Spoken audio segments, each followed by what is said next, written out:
यहाँ पर लिखेंगे विद्यालय का नाम जहाँ आप इंटर्नशिप कर रहे हैं उस विद्यालय का। यहाँ पर कक्षा में लिखेंगे 7th क्लास। यहाँ पर दिनांक में दिनांक भी लिखेंगे यानी कि किस दिन ये पाठ प्रस्तुत किया गया है। विषय में लिखेंगे इतिहास और कालांश यानी कि कौन से कालांश में यह पाठ प्रस्तुत किया गया। और प्रकरण में लिखेंगे विश्व के प्राचीन मंदिर और समयावधि में लिखेंगे 30 मिनट। दोस्तों समयावधि अपनी अपनी अलग हो सकती है, अगर आपकी कुछ और है तो आप उस हिसाब से फिल करेंगे।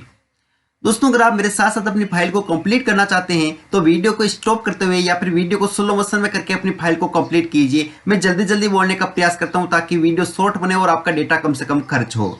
अब दोस्तों क्या करेंगे, एक टेबल ड्रॉ करेंगे जिसमें इस तरफ लिखेंगे शिक्षण उद्देश्य और इस तरफ लिखेंगे अपेक्षित व्यवहारगत परिवर्तन।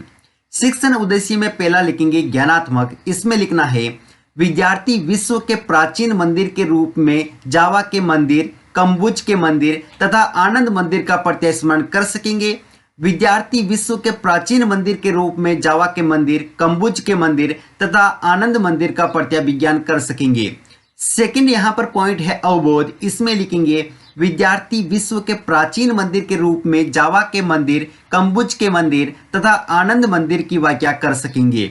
इसी में दूसरा पॉइंट, विद्यार्थी विश्व के विभिन्न मंदिरों प्राचीन मंदिरों में तुलना व अंतर कर सकेंगे। तीसरा पॉइंट है दोस्तों ज्ञानोपयोग। इसमें लिखेंगे विद्यार्थी मंदिर के विभिन्न प्राचीन मंदिरों के संबंध में सीखे गए ज्ञान का अपने भावी जीवन में आवश्यकता अनुसार उपयोग कर सकेंगे।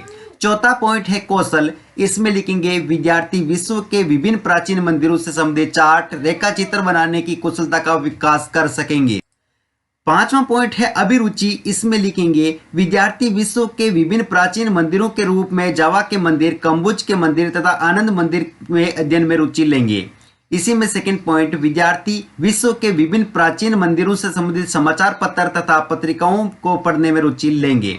6 पॉइंट है अभिवृत्ति। इसमें लिखेंगे विद्यार्थियों में विश्व के विभिन्न प्राचीन मंदिरों के प्रति सकारात्मक तथा समीक्षात्मक दृष्टिकोण का विकास हो सकेगा। सहायक सामग्री में लिखेंगे कक्षापयोगी उपकरण, लपेट फलक, श्यामपट, चौक, डस्टर आदि।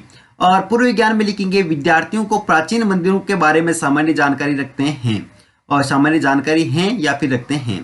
अब दोस्तों है प्रस्तावना प्रश्न, जिसमें हमें एक टेबल बनानी है जिसमें इस तरफ लिखेंगे छात्राध्यापक क्रियाएं। अगर आप छात्राध्यापिका हैं तो छात्राध्यापिका क्रियाएं लिखेंगे।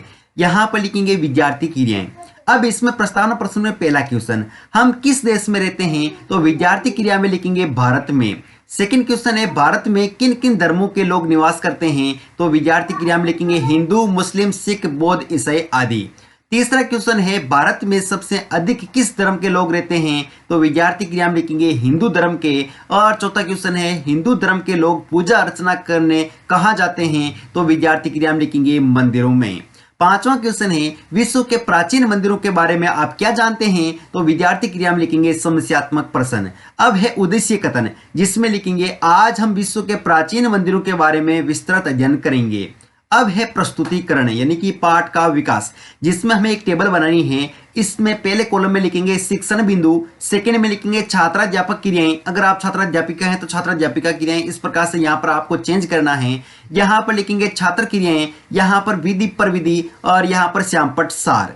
अब दोस्तों शिक्षण बिंदु में पहला पॉइंट लिखेंगे जावा के मंदिर, जिसमें विकासात्मक प्रश्न में पहला क्वेश्चन, मूर्ति कला में किसकी कला सम्मिलित होती है, तो छात्र क्रिया में लिखेंगे मूर्ति की। सेकंड क्वेश्चन है भट्टार गुरु कहाँ की लोकप्रिय मूर्ति है, तो छात्र क्रिया में लिखेंगे जावा की। तीसरा क्वेश्चन है जावा के मंदिर के बारे में आप क्या जानते हैं, तो छात्र क्रिया में लिखेंगे निरुत्तर। और विधि पर विधि में लिखेंगे प्रश्नोत्तर विधि। अब है छात्राध्यापक कथन। अगर आप छात्राध्यापिका हैं तो छात्राध्यापिका कथन यहाँ पर आपको चेंज करना है। यहाँ इसमें लिखेंगे जावा का सबसे महत्वपूर्ण वास्तुशिल्प वहां का बोरोबुदुर मंदिर है, जो 750 से 850 ईस्वी के बीच सेलेंद्रो के संरक्षण में बना था। इस भव्य मंदिर में एक के ऊपर एक 9 मंजिलें बनी हुई हैं तथा सबसे ऊपर एक घंटानुमा स्तूप है। इसका सौंदर्य अकथनीय है। बोरोबुदुर की दूसरी उल्लेखनीय विशेषता उसके बरामदों से बनी मूर्तियों की पंक्तियां हैं। मूर्तियों की पंक्तियों की कुल 11 श्रृंखलाएं हैं और कुल संख्या लगभग 1500 है। बोरोबुदुर की बुद्ध की मूर्तियां और मेघदूत की बोधिसत्व मूर्तियों की स्वतंत्र मूर्तियां जावा की मूर्तिकला के सुंदरतम नमूने में मानी जाती हैं। यद्यपि जावा का कोई अन्य मंदिर बरोबदूर के मंदिर जितना विशाल नहीं है और न ही उसके जैसी भव्यता का विकास सका, तथापि वहां की परमनन की घाटी में स्थित लारो जंगरंग के मंदिर का स्थान द्वितीय माना जा सकता है। और यहाँ छात्र क्रिया में लिखेंगे विद्यार्थी ध्यानपूर्वक सुनेंगे तथा मुख्य बिंदुओं को अपनी अभ्यास पुस्तिका में लिखेंगे। यहाँ पर विधि परिधि में लिखेंगे व्याख्यान विधि। फिर यहाँ पर श्यामपट सार में लिखेंगे जावा का महत्वपूर्ण वास्तुशिल्प बरोबदूर मंदिर है जो 750 से 850 ईस्वी के बीच बना था। और इसी में सेकंड पॉइंट लिखेंगे जावा का अन्य मंदिर परम्बनन घाटी में स्थित लारो जंगरंग है। और यहाँ पर बोध प्रश्न में लिखेंगे पहला क्वेश्चन, जावा का महत्वपूर्ण वास्तुशिल्प किस मंदिर का है? तो यहाँ छात्र क्रिया में लिखेंगे बरोबदूर मंदिर का। सेकंड क्वेश्चन है मंदिर में मूर्तियों की कुल कितनी श्रृंखलाएं हैं? तो यहाँ छात्र क्रिया में लिखेंगे 11 और विधि परिधि में लिखेंगे प्रश्नोत्तर विधि। फिर दोस्तों यहाँ पर सेकंड शिक्षण बिंदु है कम्बुज के मंदिर, जिसमें विकासात्मक प्रश्न में पहला क्वेश्चन भारतीय कला का प्रत्यक्ष उदाहरण किससे जुड़ा है? तो छात्र क्रिया में लिखेंगे धर्म से। सेकंड क्वेश्चन है हिंदू धर्म के लोग पूजा हेतु कहाँ जाते हैं? तो यहाँ छात्र क्रिया में लिखेंगे मंदिर में। तीसरा क्वेश्चन है कम्बुज के मंदिर के विषय में आप क्या जानते हैं? तो यहाँ छात्र क्रिया में लिखेंगे निरुत्तर। और यहाँ पर विधि परिधि में लिखेंगे प्रश्नोत्तर विधि। फिर है छात्राध्यापक कथन, जिसमें लिखेंगे कम्बुज में अंगकोर नामक स्थान के आरंभिक वास्तुशिल्पों में कुछ मंदिर हैं जिनकी भारतीय मंदिरों से बहुत कुछ सभ्यता है। मंदिर के मध्य और किनारे के शिखर उत्तर भारतीय शैली के हैं। इस ढंग का सर्वोत्तम और पूर्ण नमूना अंगरकोरवाट में है। शिखरों को चारों दिशाओं की ओर मुँह किए मुंडों द्वारा ढककर एक नवीनता उत्पन्न की गई है। मंदिरों और नगरों के चारों ओर गहरी खाई, उसके ऊपर पुल नुमा रास्ता और रास्ते के दोनों ओर सांप के शरीर को खींचते हुए दैत्यों की शक्लें बनी हुई हैं जो पुल के जंगले का काम करती हैं। संसार की वास्तुकला में यह निश्चय ही अनोखी और मौलिक वस्तुएं हैं। मंदिर की चार दीवारी के बाहर 650 फीट चौड़ी खाई है एवं 36 फीट चौड़ा पत्थर का रास्ता है। खाई मंदिर के चारों ओर है जिसकी लंबाई लगभग 2 मील है। और यहाँ पर छात्र क्रिया में लिखेंगे धर्म से। यहाँ पर दोस्तों यहाँ छात्र क्रिया में लिखा गया है। दोस्तों यहाँ पर देखिए विद्यार्थी ध्यानपूर्वक सुनेंगे तथा मुख्य बिंदुओं को अपनी अभ्यास पुस्तिका में लिखेंगे। और यहाँ पर विधि परिधि में लिखेंगे व्याख्यान विधि। और यहाँ पर इस कम्बुज के मंदिर का यहाँ पर चित्रण भी किया गया है।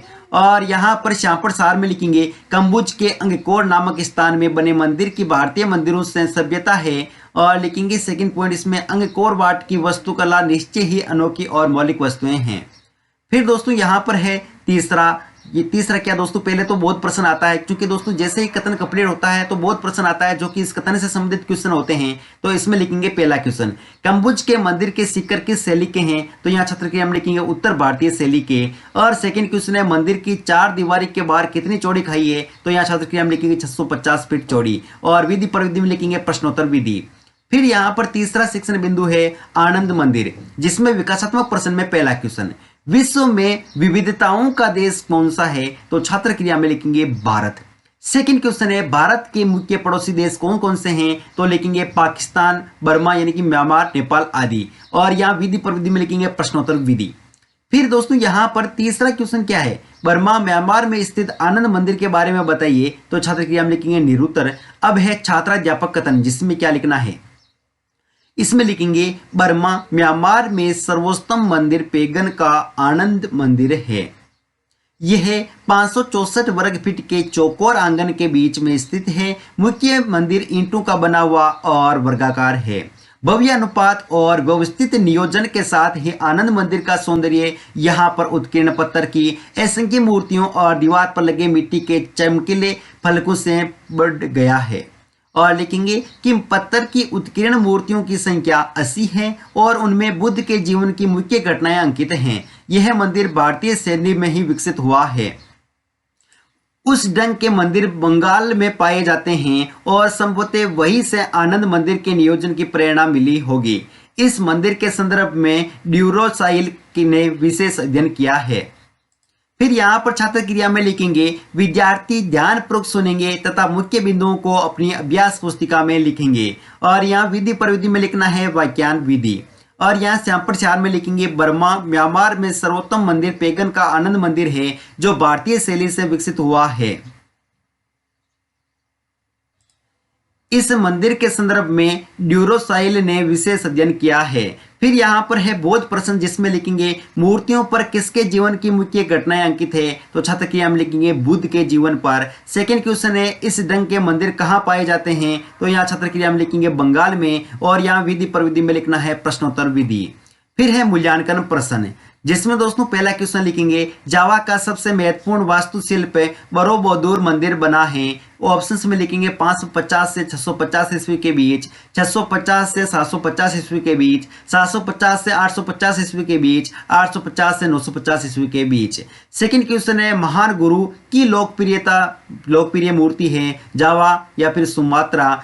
तीसरा क्वेश्चन है हिंदू धर्म के लोग रक्षा हेतु मंदिर जाते हैं, सत्य या फिर असत्य। चौथा क्वेश्चन है कंबुज के मंदिर के शिखर किस शैली के हैं। और पांचवा क्वेश्चन है विश्व में विविधताओं का देश कौन सा है। फिर गृह कार्य में क्वेश्चन लिखेंगे विश्व के प्राचीन मंदिरों के बारे में बताइए। फिर यहाँ पर